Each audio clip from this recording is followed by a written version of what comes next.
IBomma Ravi piracy కేసులో Telangana CID entry ఇచ్చింది.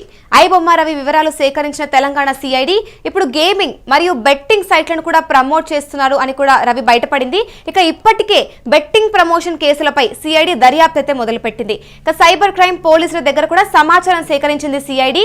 ఇక ఇదే అంశంపై కూడా దర్యాప్తు అయితే కొనసాగుతుందన్న సమాచారం అయితే ఉంది. ఇక ఇదే అంశంపై పూర్తి సమాచారం మా ప్రతినిధి సతీష్ అందిస్తారు. చెప్పండి సతీష్, ఇప్పుడు ఏదైతే ఇమ్మడి రవి పై సిబిఐ ఆఫీసర్ దర్యాప్తు కొనసాగిస్తూ ఉన్నారు, దీనిపై మీ దగ్గర ఉన్న సమాచారం ఏంటి? ఐబొమ్మ ఇమ్మడి రవికి సంబంధించి రోజు రోజు కూడా కేసు పరిణామం చెందుతా ఉంది.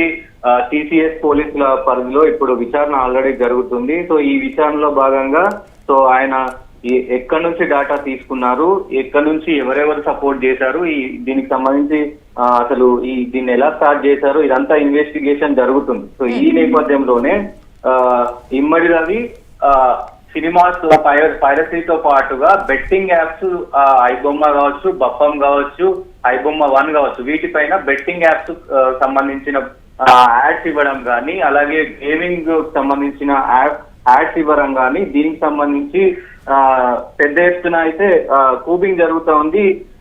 బెట్టింగ్ యాప్స్ లో ముఖ్యంగా మనీ లాండరింగ్ జరిగింది, మనీ అంటే క్రైమ్ సంబంధించి జరిగింది. కాబట్టి దీంట్లో సిఐడి ఈ కేసును దర్యాప్తు చేసే అవకాశాలు అయితే కనబడతా ఉన్నాయి. సిఐడి ఇప్పటికే సినీ ప్రముఖుల మొత్తం డాటా, అంటే సినీ మెయిన్ ప్రముఖులపై అందరిపైన, అంటే ఎవరెవరు ఈ బెట్టింగ్ యాప్స్ ని ప్రమోట్ చేశారో, ఇన్ఫ్లుయెన్సర్లు, ఇన్స్టాగ్రామ్ ఇన్ఫ్లుయెన్సర్లు, యూట్యూబ్ ఇన్ఫ్లుయెన్సర్లు అండ్ సినిమా యాక్టర్స్, సినిమా సంబంధించిన అందరూ కూడా ఎవరెవరైతే ఈ బెట్టింగ్ యాప్స్ ని ప్రమోట్ చేశారో, గేమింగ్ యాప్స్ ని ప్రమోట్ చేశారో వీళ్ళందరిపైన ఇప్పటికే కేసులైనాయి. ఆ కేసులో దర్యాప్తుగా ఆల్రెడీ సిఐడి దర్యాప్తు చేస్తుంది. ఈ నేపథ్యంలోనే ఈ ఇమ్మడి రవికి సంబంధించిన కేసు కూడా, అంటే దాంట్లో కూడా బెట్టింగ్ యాప్స్ ప్రమోషన్ జరిగింది కాబట్టి, గేమింగ్ యాప్స్ ప్రమోషన్ జరిగింది కాబట్టి సిఐడి ముఖ్యంగా దీంట్లో పరిశీలిస్తున్న అయితే కనబడుతున్నాయి.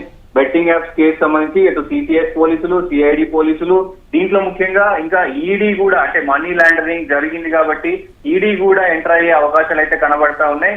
సో ముఖ్యంగా ప్రముఖులను మొన్న విజయ్ దేవరకొండని సిఐడి విచారణ చేసింది, రాణా దగ్గుపాటిని విచారణ చేసింది. సో ఇట్లా చాలా మందిని విచారణ చేస్తా ఉన్నారు. ప్రకాష్ రాజును విచారణ చేసింది. దీంట్లో భాగంగానే రవి దగ్గర కూడా కీలకంగా, అంటే పెద్ద స్థాయిలో దగ్గర 23 కోట్ల పైన వసూలైనాయి. కాబట్టి ఈ మనీ అంతా ఎక్కడి నుంచి వచ్చింది, అసలు ఎటు వెళ్ళింది అనేది దర్యాప్తు అయితే జరుగుతా ఉంది. మరి ఇప్పుడు దేశవ్యాప్తంగా ఉన్న పైరసీ నెట్వర్క్లతో రవికి ఏమైనా సంబంధాలు ఉన్నాయని కూడా అనుమానాలు వ్యక్తం అవుతున్నాయంటారా?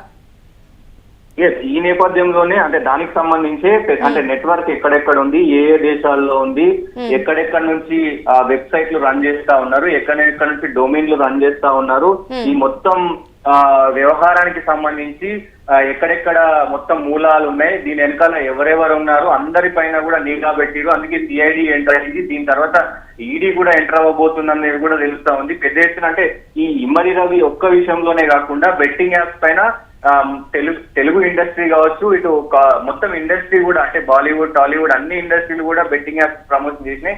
ఈ నేపథ్యంలోనే అందరి పైన కూడా కేసులు అయినాయి. అటు మియాపూర్ లో కేసులు అయినాయి, పంజాగుట్టలో కేసులు అయినాయి, హైదరాబాద్ మొత్తంలో కూడా అన్ని ఏరియాల్లో కేసులు అయినాయి. సో ఈ నేపథ్యంలోనే ఈ కేసు చాలా, అంటే సిఐడి చాలా తొందరగా కేసును ముందుకు తీసుకెళ్లే ప్రయత్నంలో భాగంగా ఇమ్మడి రవిని కూడా, అంటే ఆ కోణానికి వాళ్ళకి వీళ్ళకి ఏమన్నా లింకులు ఉన్నాయా, అంటే సినీ ప్రముఖులకి ఏదైతే ఇమ్మడి రవికి ఏమన్నా లింకులు ఉన్నాయా అనే కోణంలో కూడా దర్యాప్తు జరుగుతుందని. మరి ఇప్పుడు ఈ నేపథ్యంలోనే యూట్యూబర్లు అయి ఉండొచ్చు, ఇంకా ప్రమోటర్లు ఎవరైతే ఈ బెట్టింగ్ యాప్ ని ప్రమోట్ చేస్తున్నారో వాళ్ళు కూడా ఈ దర్యాప్తు పరిధిలోకి వచ్చే అవకాశాలు ఏమైనా కనిపిస్తున్నాయంటారా? ముఖ్యంగా మొన్న కూడా రాణా కావచ్చు, ప్రకాష్ రాజ్ కావచ్చు, వీళ్ళందరూ, అంటే రవి దగ్గర డాటా ఎలా వచ్చింది, రవికి సంబంధించిన, అంటే పైరసీకి సంబంధించిన డాటాలో సినీ ప్రముఖుల హస్తం ఉన్నది కూడా ఒకవైపు వినబడుతున్న వాదనలు ఉన్నాయి. సో ఈ నేపథ్యంలోనే మొత్తం ఈ బెట్టింగ్ యాప్స్ ప్రమోట్ చేసిన వాళ్ళు వర్సెస్ రవిగా కూడా వెళ్తా ఉంది. ఎవరెవరు ఈ దీంట్లో ఇన్వాల్వ్మెంట్ ఉందనేది పెద్ద ఫోకస్ చేసిన పరిస్థితులు కాబట్టి ముందు ఇంకా ఈ కేసులో ఎలాంటి మలుపులు జరుగుతాయి అనేది కూడా ఇది ఉంది. ఒకవైపు ఈ ఇమ్మడి రవికి సంబంధించి బెట్టింగ్ సంబంధించి ప్రజలైతే కొంతమేర, అంటే వెబ్సైట్ వల్ల మేము, అంటే దానికి అంటే ఫ్రీగా వస్తుంది కంటెంట్ కాబట్టి చూస్తున్నాము. సో ఇప్పుడు ఇమ్మడి రవిని అరెస్ట్ చేయడంతో ఆ ఫ్రీ బెనిఫిట్స్ మేము పొందలేకపోతున్నాం అంటూ సోషల్ మీడియాలో కొంతమంది అంటే ప్రజలు చెప్తున్న పరిస్థితులు అయితే కనబడుతున్నాయి. రాబిన్ హుడ్ తో పోలుస్తా ఉన్నారు ఇమ్మడి రవిని. రాబిన్ హుడ్ ఏదైతే పెద్దవాళ్ళని కొట్టి ప్రజలకు పంచిపెట్టిండో ధనాన్ని, ఆ రకంగానే మీరు పెద్దవాళ్ళని కొట్టి మాకు సినిమాలు ఫ్రీగా చూపించారు అన్నట్టుగా సోషల్ మీడియాలో వైరల్ అయితే కనబడుతున్నాయి. మరి ఇప్పుడు చూసుకుంటే ఒకసారి ఐబొమ్మాయి ఉండొచ్చు, బప్పం టీవీ ఉండొచ్చు, ఈ లింకులను క్లిక్ చేస్తే మిగతా పైరసీ లింకులకు కనెక్ట్ అయ్యి అంటే దానికి డిరెక్ట్ చేసే అవకాశాలు కూడా కనిపిస్తున్నాయి. దాంట్లో కూడా సినిమాలు చూడొచ్చు అని కూడా చెప్తున్నారు. మరి ఈ దిశగా కూడా దర్యాప్తు చేపట్టే అవకాశాలు ఏమైనా కనిపిస్తున్నాయా? ఎస్, నిన్న ఈ బప్పం టీవీకి సంబంధించి అంటే చాలా సర్వర్లు అంటే 40 సర్వర్లతో ఆయన టీం పనిచేస్తుంది. ఇంకా ఇమ్మడి రవి జైల్లో ఉన్నా గానీ ఆయన టీం ఏదో వేరే దగ్గర నుంచి 40 సర్వర్ల నుంచి పనిచేస్తుంది. ఈ సర్వర్ల ద్వారానే మళ్ళీ పైరసీ అనేది బయటికి వస్తుంది అనేది కూడా వాదనలు వినబడతా ఉన్నాయి.